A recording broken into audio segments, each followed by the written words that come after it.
Mem Vav.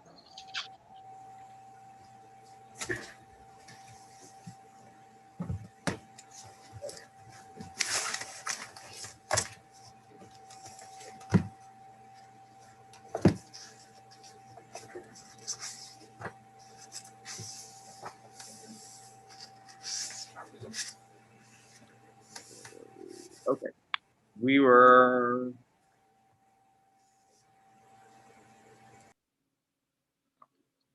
Talking about sort of selling your animal. Yes, That really bothers me. It's such a.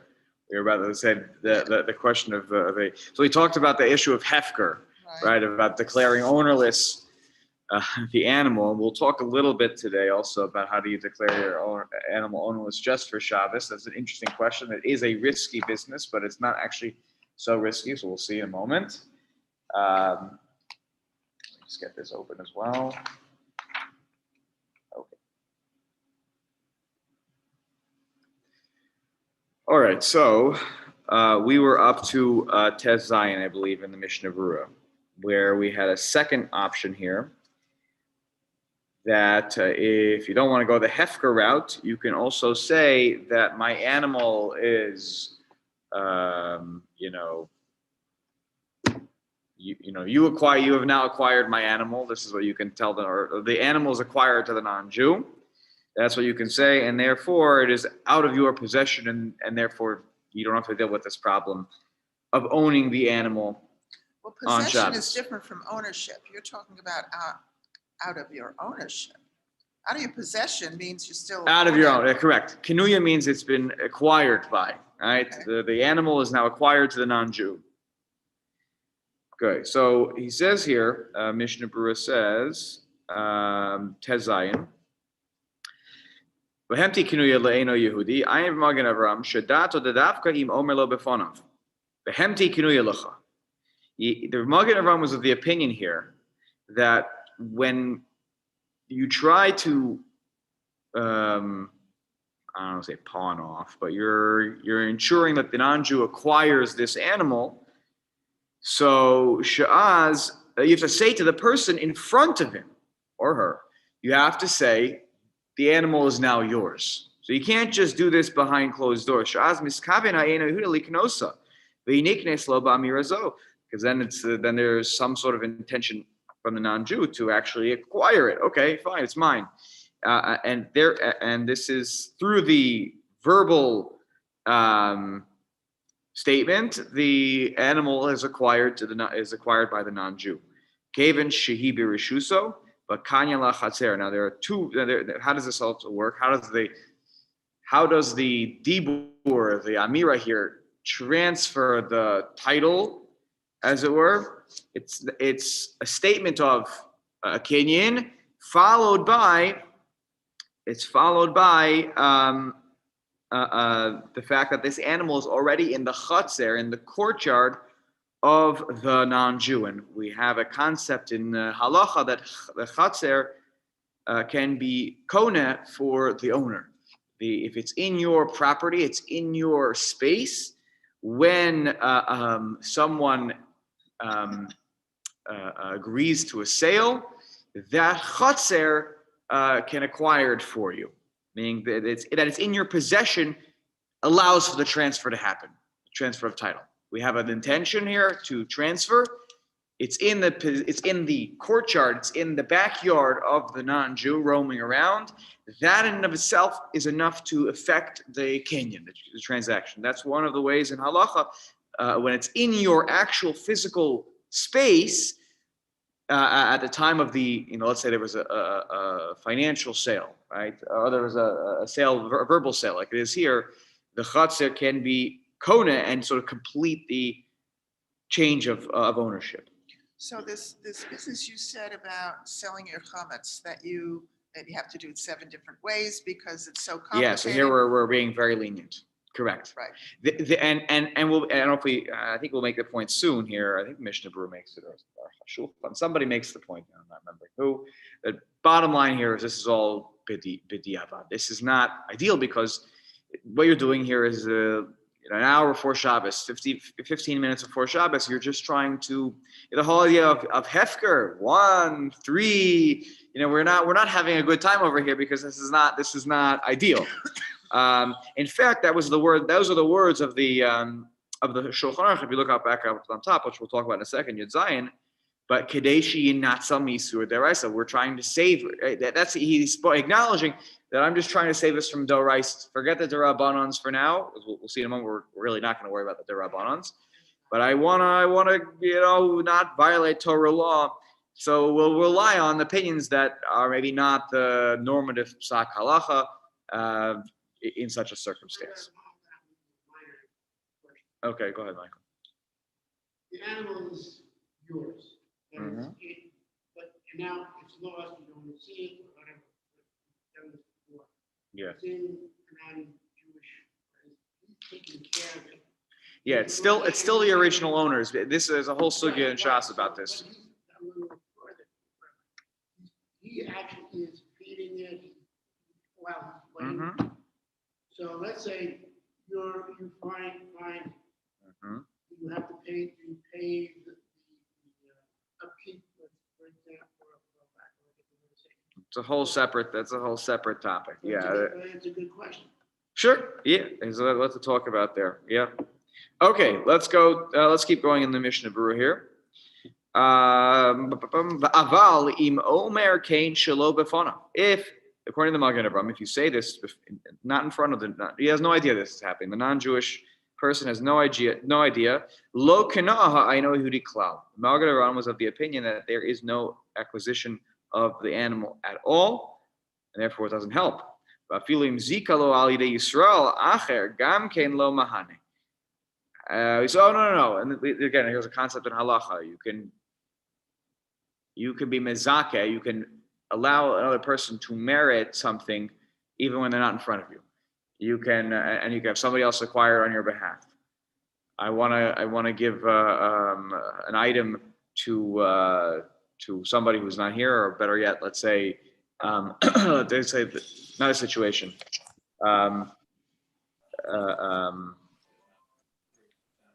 This is a little bit complicated. I was going to go with a get. So let's just go with a gift. Somebody wants to gift something to somebody. You can say to somebody else, here, I'm going to give it to you, and you're going to acquire, you're going to pick it up, and you're going to acquire on behalf of so-and-so. Then let's say something happens, there's a fire and it destroys it, or somebody's negligent, and that somebody's responsible for having damaged the item. Whose is it? It's the person who didn't even know that they got a present. There was an acquisition on their behalf that took place. And since there was an acquisition on their behalf, it is now actually there. So even if you tried to do that here, where you said another Jew, let's say, was Kona the animal on behalf of the non-Jew has no idea. That doesn't work here. Here, though, for a different reason. So if you open up that whole area, different area of halacha, which you can pull up now on your phone, 2021. Choshen Mishpat is another area of the Shulchan Aruch. So we're in Orach Chaim. There's Yoredeya, which laws of, let's say, Isser v'Heter, all laws of Kashrus are in there, Nida, Belus, etc. Then there's Even Ha'ezer. Those are laws about family laws, who you can marry, who you can't marry, how you effectuate Kedushin, laws of Gittin, etc. Laws of the Ketubah. And Choshen Mishpat is the fourth section of Shulchan Aruch that deals with all sorts of financial law. Tort law, laws about the court system, the Jewish court system. So here in Choshen Mishpat, I'm just getting it open. I want to read you what he's citing here. And you go to 243. I'm already there. I was looking at it before. And you go to Yusuf Yudal there. So you have a halacha that says, "Ein adam zocha b'matana l'chaveru ad she hazocha gadol ubendas." Okay, so in order to do this process of zikoi, where you kind of give another person a present through an agent, they have no idea what's happening. It has to be that the agent is a gadol, and that they are of age. They're not a minor. They have to be ben das, so they can't be somebody who has a situation where mentally they don't know where they are, they don't know who they are. That's not going to work from a legal perspective. It could be a man or woman, doesn't matter. It's all fine. Continues. Shulchan Aruch says, "Aval ha'akum, a non-Jew, eino zocha, hoil ve'eino roi l'shaliach la'olam." Since there's a problem here on a halachic level, for example, when it comes to marriage, you can marry somebody through an agent. Don't recommend it. I never do. If I meet with a couple, I recommend that they both show up to the chuppah, not they send an agent in place of somebody. But halachically, you can do this, where you could have let's say a man appoints another man. Please go and be mekadesh this woman on my behalf, so we could be married. So that works. There's a little bit of a precedent in the Torah, though not fully, because it was before Ma'amad Har Sinai, but that was a little bit what happened with when Eliezer goes to Rivka. He gives her some jewelry and whatnot on behalf. So the sort of the halachis and the medrash says that on behalf of Rivka. I don't know that marriage worked the same way that it worked, post Har Sinai. But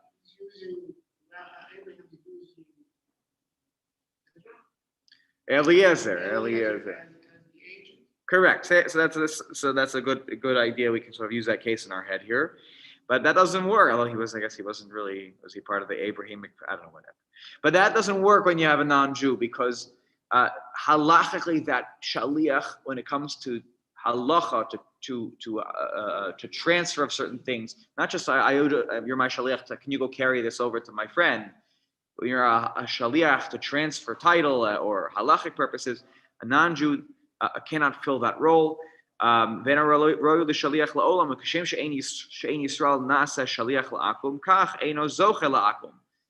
So too, if let's say you can have another Jew tell another here, can you acquire this on behalf of the non-Jew?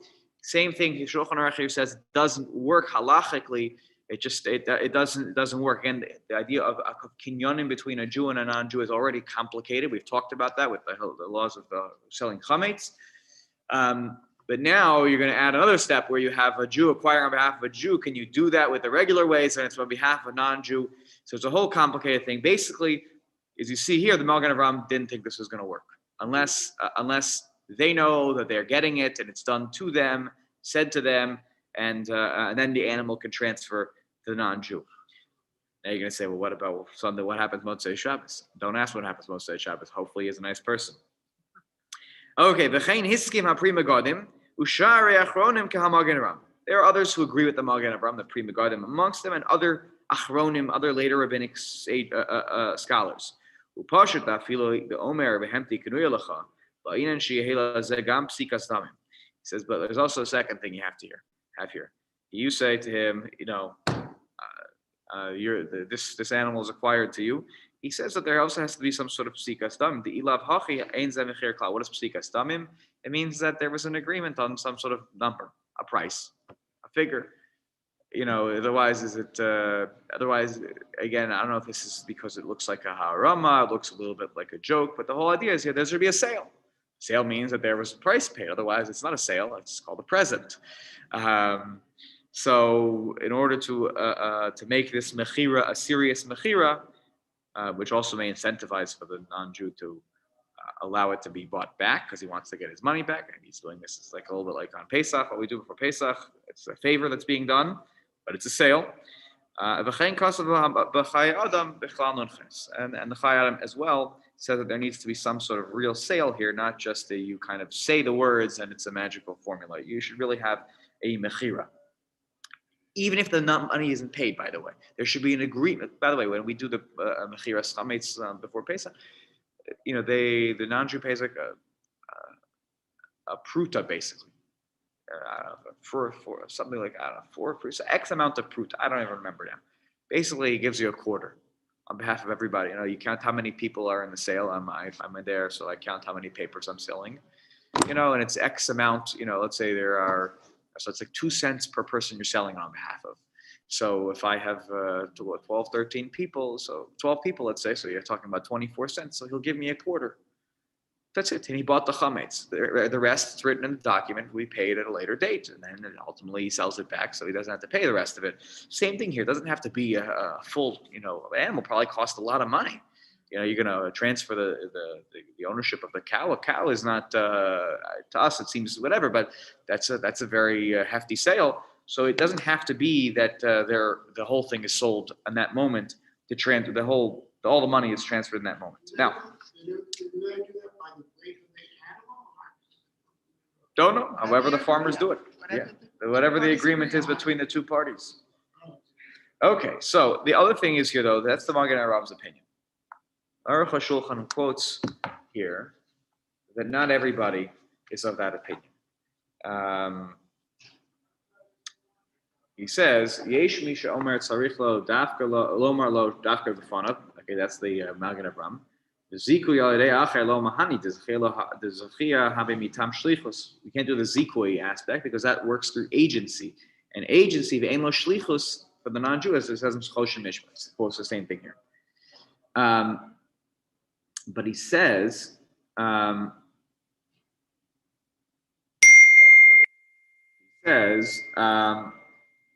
There's a second opinion. Where is it here?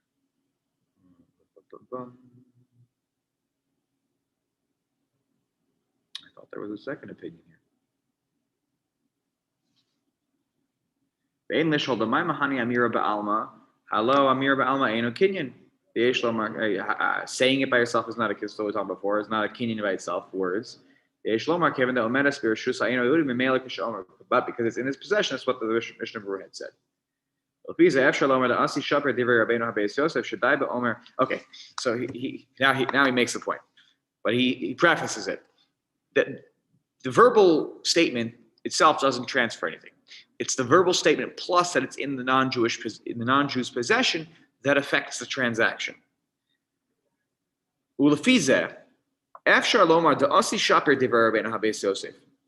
The simple reading of the Shulchan Aruch, he didn't say that you have to say it in front of him. He just says behemti kinule eno Yehudi. Just say that it's acquired to the non-Jew, which sounds like it's the third person. You're not saying l'cha. That works. But Omer zeh shelo b'fnei Yehudi, even if it's not in front of the non-Jew, hatam. Why does it work according to the second opinion? Usually by every transaction, you have to have the knowledge and understanding of the buyer. You need a buyer for a sale. So Shani Hacha, here it's different. Shu Gazlan Gamur. What happened? The non-Jews remember, he wasn't supposed to hold on to this. The whole situation we're in is that he didn't give it back on Friday. The arrangement was you can rent it out from Sunday to Friday, and before sundown you have to return it to me, an hour before sundown. But he didn't. He was supposed to return it. He promised, he stipulated in the deal he was supposed to return it, and he didn't return it.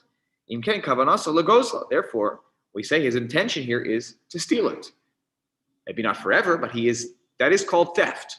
I'm not right, my lawyer. If you take something beyond the agreement between two parties, that you're using it. Now, maybe we would label you a thief and whatever, all the stereotypes that come with being a thief, but that is stealing. It's not your property. When I say, automatically when I say, he's not there, I say it's his. It's acquired to him. Logora mi yeush. It's no worse than yeush. Yeush means I give up and I despair on my object that I lost or was stolen from me. This is a whole sugya at the beginning of Lulav Hagazal, the third parak of Sukkah. And there's a discussion that if you have yeush, let's say you lost something. I lost an item, I lost an animal, and then I give up. I'm never going to find it. It's no hope, no chance. Then, if somebody finds it, then we say finders keepers. Okay, and it's I don't know if that works in American law too. When the original owner basically doesn't acknowledge anymore, it's not mine anymore. So, but in halacha we say that, and therefore the thief who actually wants to keep it, he's acquiring it illegally. Therefore, this talked about in the whole sugya. A thief at that point then acquires the title to that item, and therefore you have here yeush vishinoi rishus, and you have a change of whose possession it is. Umemela the chatzera konelo, and therefore it's in his house or it's in his backyard, and his property acquires it on behalf of him, and therefore he says it's no longer in your possession. Now the good thing about this is though, the non-Jew never knows this. So when you come on Sunday, knock, knock, knock, you're not going to say anything. He's going to give it back to you, and now you'll reacquire it. But that's why he thinks that the Shulchan Aruch doesn't say that it has to be in front of him, but it can be even not in front of him because of this reasoning. Okay, interesting. So on Sunday, you're buying somebody else's. That's right. It's not. But he doesn't know that it's his. Right. That's actually cool. Yeah. So that's a very clever way to deal with this problem. And by the way, don't think that this didn't happen. I would assume this probably happened at times in history. And we're not living in such agrarian societies that we can't relate to this. But you rent out your horse for a week. It's a mode of transportation or something like that. They didn't get back in time. What do? You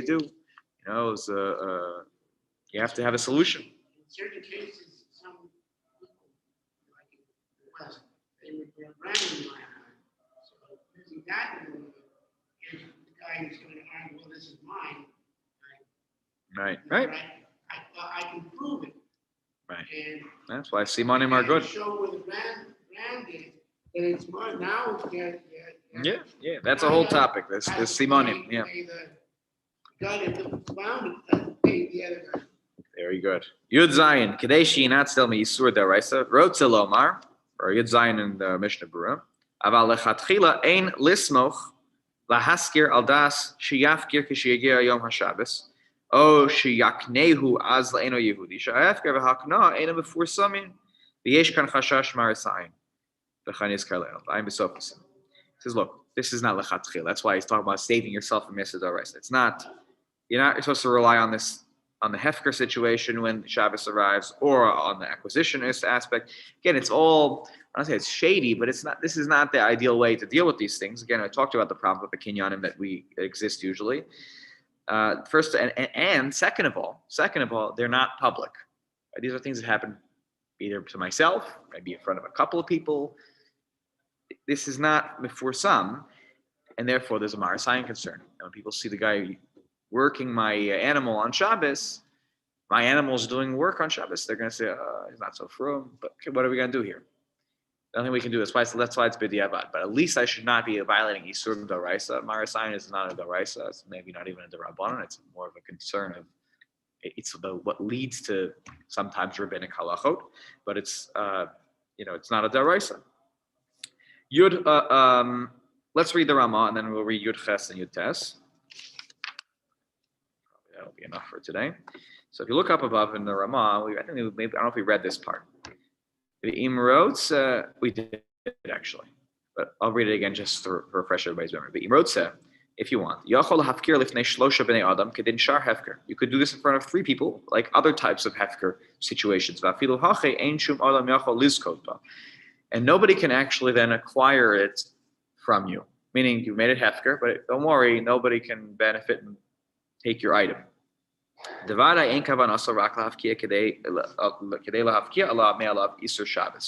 why? You're just trying to remove the Isser Shabbos from the whole situation. Okay? Last line talks about Shabbos versus Yom Tov. Let's pause right here in the Ramah. Let's go to Yud Ches. How could you be so sure that nobody else could benefit from this? If it's really, truly declared ownerless and somebody takes it, that's theirs. That's what it means to be ownerless. You can't protect it. You say, well, I'll reacquire it after Shabbos if it's still there on after Shabbos. So this is just it's like a Sudoku puzzle. You just have to put this together. Why are they so sure that nobody will actually acquire it? He says, certainly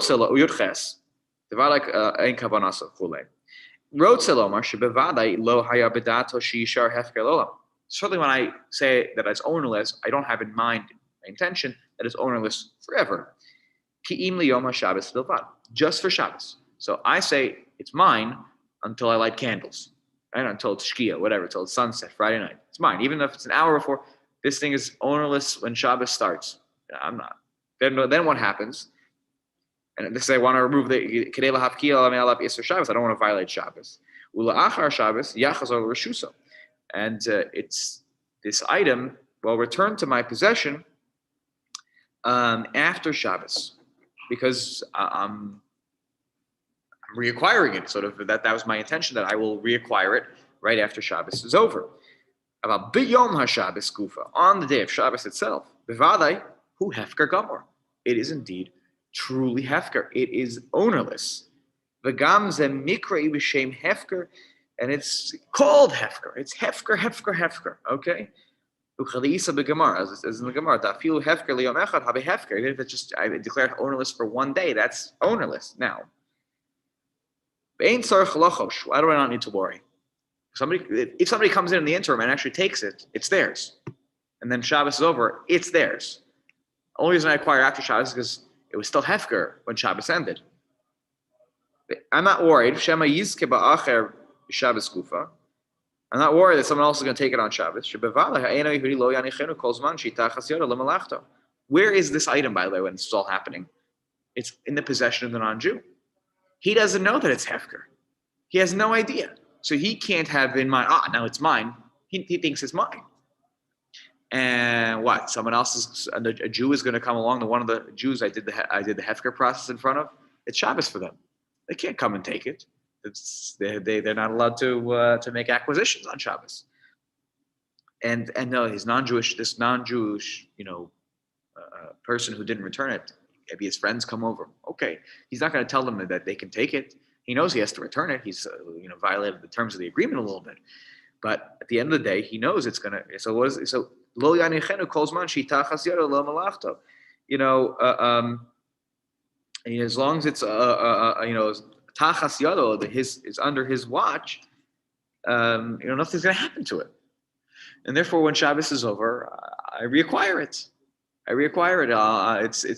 It's mine once again.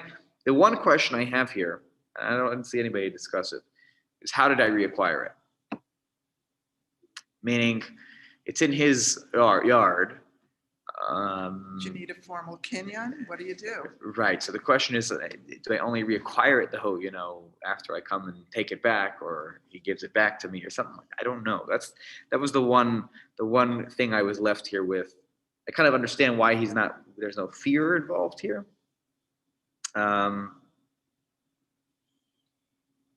Let's see if it says something here in the Sharat Sion and Chet. I'm sorry, Chaf. B'Shabbos gufa have hefker gamar. The ila pachi lo hayamor lahafkia iser shvisas behemta. Adayin behemta hi. Achein hifski mataz. Sherich v'dacha misha rotza lefarsh v'inachem. Amagid Rabbatzadeh l'divrei Rav Kedas al-Labush. Lo satamti kein shkama. At the end of the day, everyone says it's hefker gamar. The ila pachi lo nifka may iser Shabbos. Okay. They don't talk about the reacquisition part. I didn't see it either in here that he talks about this. But